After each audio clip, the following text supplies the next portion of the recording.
자, 결혼하고 내 집 마련할 때 아마 제일 먼저 부딪히는 고민, 이거 아닐까요? 이 집 공동 명의로 해야 돼? 아니면 그냥 한 사람 이름으로 할까? 오늘 이 분석을 통해서 그 정답을 한번 속 시원하게 찾아보겠습니다. 이 공동 명의라는 게 과연 세금을 아껴주는 신의 한 수일까요? 아니면 생각지도 못한 세금 폭탄을 안겨주는 실수가 될까요? 지금부터 그 장단점을 하나하나 제대로 파헤쳐 보겠습니다. 일단 왜 이렇게 다들 공동명의 하는지 그 이유부터 한번 들여다볼게요. 다들 좋다고 하니까 뭔가 있겠죠? 크게 세 가지 세금 혜택이 있습니다. 자, 첫 번째 이유가 바로 이 종합부동산세, 줄여서 종부세 때문인데요. 여기서 진짜 중요한 포인트가 뭐냐면 종부세는 집에 매기는 게 아니라 사람한테 매긴다는 거예요. 이게 핵심입니다. 그러니까 혼자 이름으로 하면 9억 원까지 공제인데 둘이서 하면 남편 6억, 아내 6억, 합쳐서 무려 12억 원까지 공제가 되는 거죠. 공제 한도가 확 늘어나는 겁니다. 바로 이겁니다. 무려 3억 원. 그냥 명의만 나눴을 뿐인데 3억 원어치 자산에 대한 세금을 아예 안 내도 되는 거예요. 어마어마한 혜택이죠, 사실. 혜택은 이게 끝이 아닙니다. 만약에 이 집으로 월세를 받는다, 즉 임대소득이 생긴다? 그럼 얘기가 또 달라져요. 우리나라 소득세는 돈을 많이 벌수록 세율이 확 올라가는 누진세잖아요. 이걸 둘로 딱 나누는 거예요. 혼자 1억 벌면 35% 세금인데 둘이서 5천만 원씩 벌었다고 하면 세율이 24%로 뚝 떨어집니다. 이것도 정말 똑똑한 절세 방법이죠. 그리고 어쩌면 가장 큰 혜택은 나중에 먼 훗날에 나타납니다. 바로 집을 팔 때죠. 양도소득세라는 게 정말 무섭거든요. 그런데 공동명의를 해두면 이 양도 차익도 반으로 쪼개져요. 그럼 당연히 세율도 낮아지겠죠?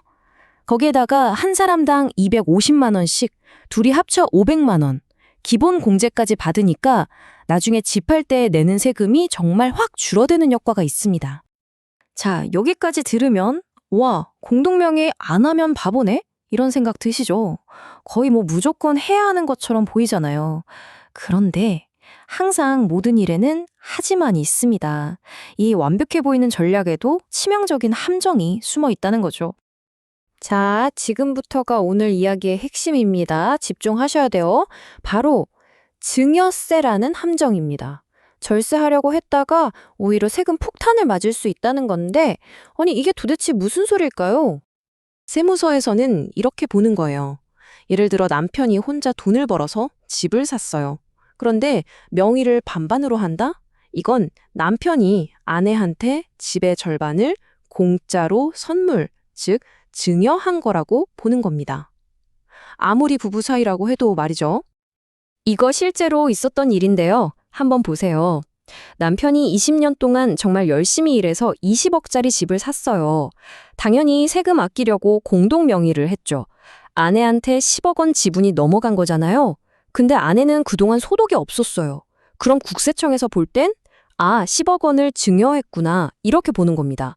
물론 부부 사이에는 10년간 6억까지는 증여세가 없으니까 그건 빼줘요. 하지만 나머지 4억 원에 대해서는 고스란히 증여세를 내야 했던 겁니다. 절세하려다 수천만 원의 세금을 내게 된 거죠. 자, 함정이 여기서 끝이 아닙니다.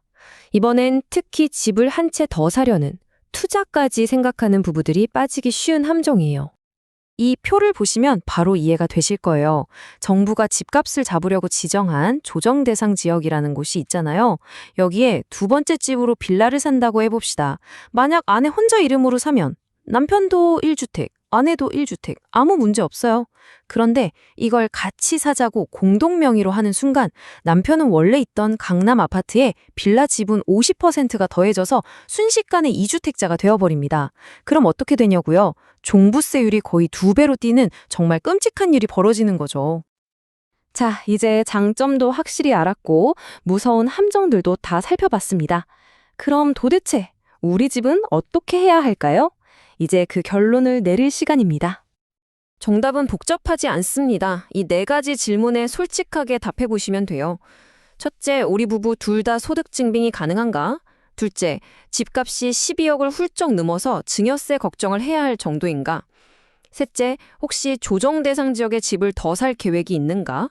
그리고 마지막으로 우리가 지금 가장 아끼고 싶은 세금이 대체 무엇인가? 이 질문에 답하다 보면 우리 가족에게 맞는 길이 보일 겁니다. 그러니까 결론은 이겁니다. 공동명의가 무조건 좋다는 말은 반은 맞고 반은 틀린 말이라는 거죠. 소득이 확실한 맞벌이 부부가 집 한 채만 가지고 있을 때는 정말 좋은 전략이에요. 하지만 그 외의 경우라면 정말 꼼꼼하게 계산기를 두드려 봐야 한다는 겁니다. 자, 오늘 모든 규칙을 다 알려드렸습니다. 이제 여러분의 가족은 어느 쪽에 속하시나요? 한번 곰곰이 생각해 보시고 우리 가족의 미래를 위한 가장 현명한 선택을 하시길 바라겠습니다.